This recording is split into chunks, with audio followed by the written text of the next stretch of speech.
Balance sheet का first section जिसके दो पार्ट थे, first equity and second liabilities. हमने इक्विटी एंड लायबिलिटीज दोनों को डिस्कस कर लिया। एंड लायबिलिटीज में जो दो टाइप्स थी लायबिलिटीज की, current liabilities and non current liabilities, इन दोनों को भी हमने ब्रीफली डिस्कस किया।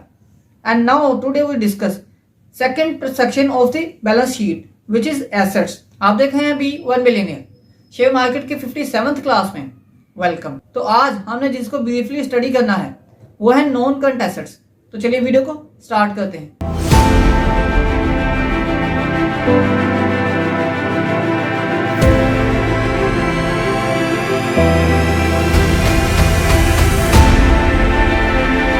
बेसिकली एसेट्स की दो टाइप्स हैं, जिसको बैलेंस शीट स्टार्ट करने से पहले मैं आपको बताना चाहता हूं कि आपको उसमें आगे हेल्प मिलेगी, जो कि है tangible assets and intangible assets, जो कि non current and current assets में ऐड किए जाएंगे, स्टडी किए जाएंगे। तो टेंजिबल एसेट्स वो एसेट्स होते हैं जो कि फिजिकल फॉर्म में एग्जिस्ट करते हैं, मीन के जिनको हम टच कर सकते हैं, जिस तरह के कोई गाड़ी, कोई मशीन, कोई स्पेयर पार्ट, इसी तरह ही कोई रेंच वगैरह, जिस तरह कोई छोटी मोटी या बड़ी से बड़ी चीज जिसको हम टच कर सकते हो, जिसकी फिजिकल स्टेट हो, वो कहलाती है टेंजिबल एसेट।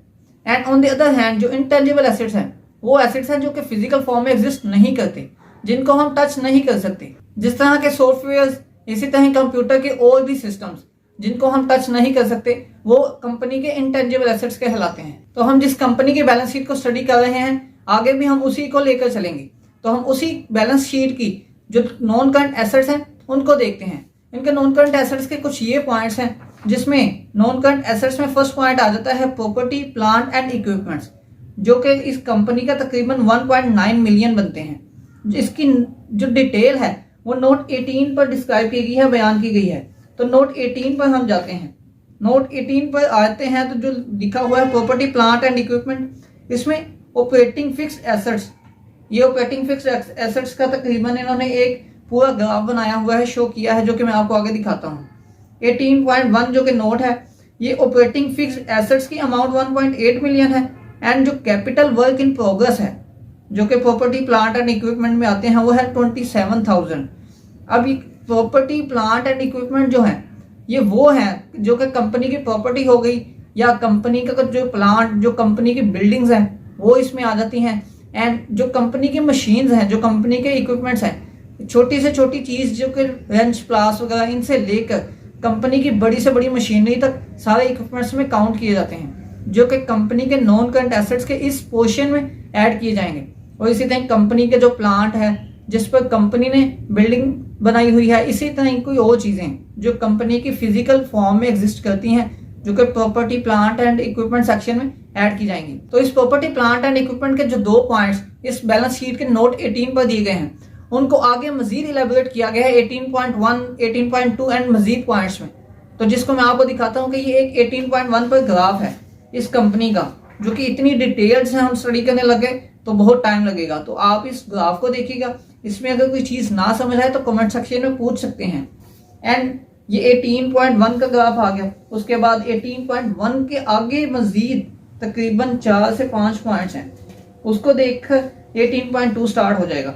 18.2 जो कि कैपिटल वर्क इन प्रोग्रेस था वो स्टार्ट हो जाएगा, उसके मजीद आगे 2 पॉइंट्स हैं। अब ये नॉन करंट एसेट्स के सेकंड पॉइंट पर आते हैं, जो कि है right of use assets. Right of use assets जो कि कंपनी के 12,000 समथिंग थे, इसकी डिटेल नोट 19 पर दी गई है। नोट 19 पर जाते हैं और देखते हैं कि ये क्या है। ऑपरेटिंग नेट बुक वैल्यू जो कि कंपनी की 1.1,000 थी। इसी तरह ही रिकॉग्नाइजेशन ड्यूरिंग द ईयर, आगे कंपनी की जो डिटेल मजीद इन्होंने नोट ये 19 में दी गई है, इसकी डिटेल है, जो कि राइट ऑफ यूज एसेट्स की थी। एंड थर्ड पॉइंट जो आ जाता है इस नॉन करंट एसेट्स में, वो आता है इनटेंजिबल एसेट्स। जिस तरह कि मैंने आपको टेंजिबल और इनटेंजिबल एसेट्स का कॉन्सेप्ट बता दिया था। अब ये इनटेंजिबल एसेट्स वो एसेट्स हैं जिनको जो फिजिकल फॉर्म में एग्जिस्ट नहीं करते, जिनको हम टच नहीं कर सकते, जिसकी डिटेल नोट 20 पर दी गई है, जो कि कंपनी के जो इंटेंजिबल एसेट्स हैं वो है तकरीबन 36,000। अब इसकी डिटेल देखते हैं नोट 20 पर, जो कि इंटेंजिबल एसेट्स में आती है सॉफ्टवेयर एंड लाइसेंसेस। जो सॉफ्टवेयर और लाइसेंसेस है ये कंपनी ने आगे इलेबोरेट किया हुआ है सॉफ्टवेयर एंड लाइसेंसेस में, जो कि net carrying value basis. And आगे मजीद इसने इलेबोरेट किया है 20 जो पॉइंट है उसको मजीद 2 पॉइंट्स में, जिसमें इस कंपनी के इंटेंजिबल एसेट्स की वैल्यू इलेबोरेट की गई है इस कंपनी की, जो कि इंटेंजिबल एसेट्स कंपनी के थे तकरीबन 36,100। उसके बाद आ जाती है कंपनी की goodwill. As you all know goodwill ये है कंपनी का तकरीबन 18,500। और उसके बाद जो गुडविल के बाद पॉइंट आ जाता है वो है इन्वेस्टमेंट प्रॉपर्टी।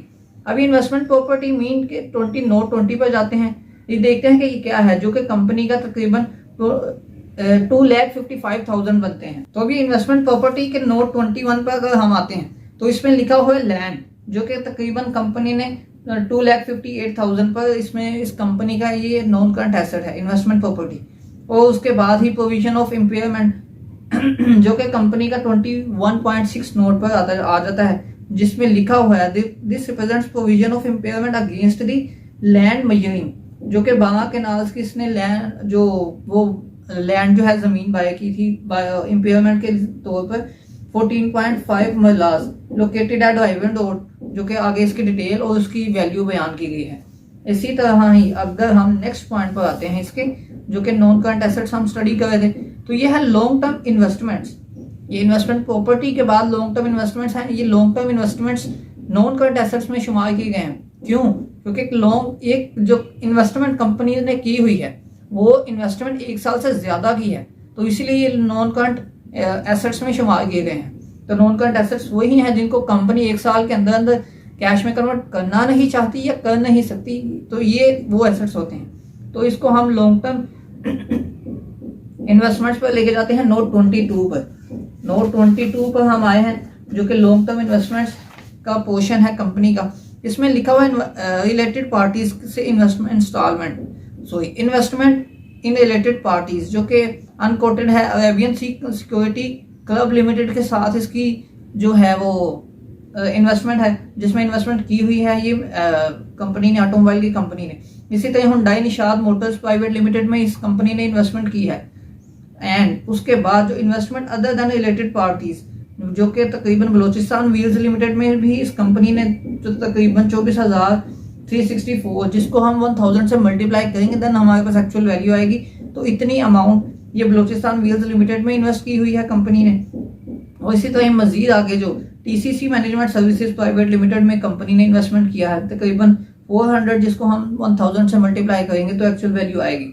और ये इसी तरह 22 जो नोट है इसकी मजीद डिटेल, इसको मजीद एलैबोरेट किया गया है 2 पॉइंट्स में, जो कि आगे हम नेक्स्ट डिस्कस करेंगे या आप इसको स्टडी करेंगे बिल्कुल केयरफुली, ताकि आपको हर कंपनी का आइडिया हो सके किसी भी जब बैलेंस शीट को आप स्टडी करें। एंड उसके बाद आ जाता है long term loans and advances.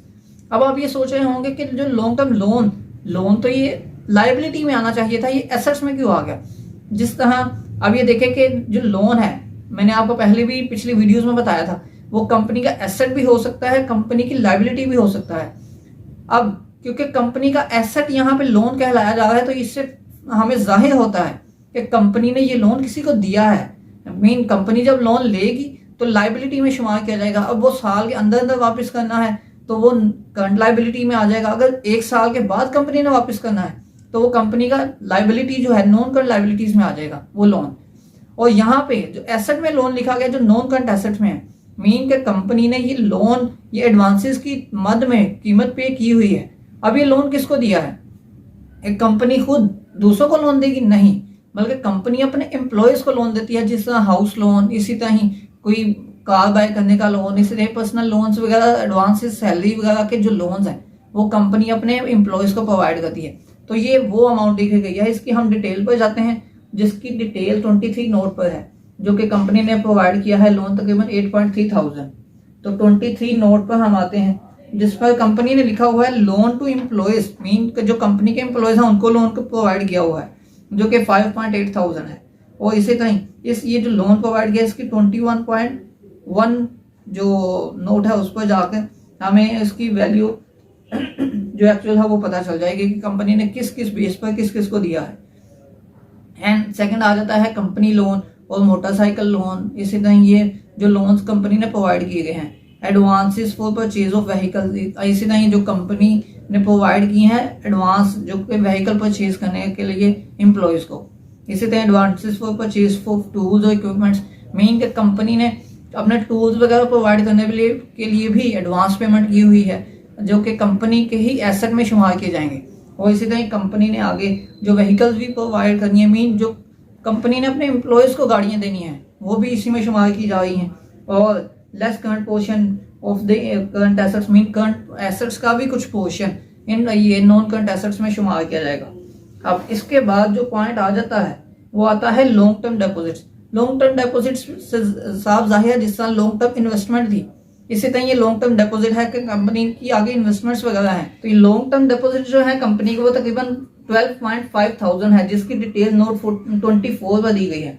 तो नोट 24 पर जाते हैं हम और इसकी डिटेल देखते हैं जो कि लॉन्ग टर्म डिपॉजिट्स है। ये यहाँ पे शो करी है कि कंपनी ने डीलर्स की अमाउंट जो रिसीव की हुई है वो भी विदाउट एनी इंटरेस्ट, जो कि रीपेएबल है, जो कि अगर डीलरशिप कैंसिल हो जाती है कंपनी के साथ डीलर्स की, तो ये उन डीलर्स की अमाउंट है।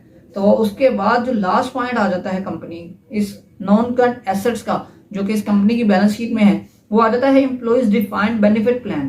तो ये क्योंकि एम्प्लॉयज डिफाइंड बेनिफिट प्लान जो था वो लाइबिलिटीज की जो सेकंड टाइप थी नॉन करंट लाइबिलिटी उसमें भी था, तो ये लाइबिलिटी में भी है और एसेट में भी है। तो ये एम्प्लॉयज डिफाइंड बेनिफिट प्लान जो कि नॉन करंट लाइबिलिटीज में तकरीबन नोट 10 पर ही था, ये भी उसमें 26,000 था। और इसी तरह ही जो ये नॉन करंट एसेट्स में आ गया है एम्प्लॉयज डिफाइंड बेनिफिट प्लान, जो कि इसकी डिटेल भी नोट 10 पर ही है, लेकिन इसकी जो अमाउंट है वो 3,10,000 है। इसकी डिटेल जो नोट 10 है हम उस पर जाते हैं और उस पर देखते हैं कि कंपनी ने ये क्या लाइबिलिटी में कितने दिए और एसेट में कितने हैं। तो ये नोट 10 पर हमें 2 पोर्शन बताया है कंपनी ने, जो कि स्टाफ रिटायरमेंट बेनिफिट प्लान था, जो कि कंपनी का लाइबिलिटी के तौर पर शुमार किया गया था, जो कि होल्डिंग कंपनी एंड सब्सिडी था, जो कि होल्डिंग कंपनी की नोट 10.1 पर डिटेल थी, जिसकी कोई वैल्यू कंपनी के पास नहीं थी और सब्सिडी की तकरीबन वैल्यू 26,000 ही थी। उसके बाद staff retirement benefit plan assets, जो कि कंपनी का एसेट है, एसेट पर था। ये जो सेकंड पार्ट इस नोट पर दिया गया है, तो इसमें भी होल्डिंग कंपनी का तकरीबन अमाउंट है और सब्सिडी की भी अमाउंट इसमें शामिल है। उसके बाद इसकी जो डिटेल है वो नोट 10.1 और नोट 10.2 पर भी दी गई है। तो ये एम्प्लॉयज डिफाइंड बेनिफिट प्लान जो कि नॉन करंट लायबिलिटीज और नॉन करंट एसेट्स में भी शुमार है। तो ये इसी तरह ही है जो कि कंपनी ने कुछ एम्प्लॉयज का जो बेनिफिट प्लान, मतलब कुछ एम्प्लॉयज के कुछ पैसे देने हो, या दूसरे एसेट में आ जाता है कि कंपनी ने कुछ पैसे एम्प्लॉयज को दिए हो बेनिफिट प्लान के तौर पर, तो वो कंपनी ने आगे वसूल करने हो। तो ये सारी डिटेल थी इस कंपनी की बैलेंस शीट में जो कंपनी ने नॉन करंट एसेट्स शो किए हुए थे। हमने इनको ब्रीफली स्टडी किया। इसी तरह ही आप किसी भी कंपनी की बैलेंस शीट के नॉन करंट एसेट्स को इसी तरीके से स्टडी कर सकते हैं। हर कंपनी की बैलेंस शीट में कुछ पॉइंट्स, नॉन करंट एसेट्स में कुछ पॉइंट्स डिफरेंट हो सकते हैं, लेकिन जब आप उसकी डिस्क्रिप्शन में जाएंगे, जब आप उसकी डिटेल में जाएंगे, तो आपको वो पॉइंट समझ आने लग जाएगा। तो आप किसी भी कंपनी के अगर कुछ पॉइंट्स डिफरेंट भी हैं तो आप उससे परेशान ना होइए, उसकी डिटेल में जाएं, उसको स्टडी करें। हर कंपनी की जो बैलेंस शीट है, अब ऑटोमोबाइल कंपनी की बैलेंस शीट है वो अलग तरीके से बनाई जाएगी, इसी तरह बैंकिंग सेक्टर की है वो अलग तरीके से। तो जिस तरह मैंने इस कंपनी के नॉन करंट एसेट्स को स्टडी किया, आप भी इसी तरह कंपनीज की स्टेटमेंट्स को लेकर चाहे वीडियो को रिवाइंड करके दोबारा देखें, लेकिन आपको स्टडी करना आ जाएगा कि कंपनी की बैलेंस शीट्स को कैसे स्टडी करते हैं। पिछले पार्ट्स भी आप देख सकते हैं ताकि बैलेंस शीट आपको कंप्लीटली समझ आए। तो नॉन करंट एसेट्स स्टडी कर लिए एंड करंट एसेट्स की वीडियो नेक्स्ट वीडियो होगी।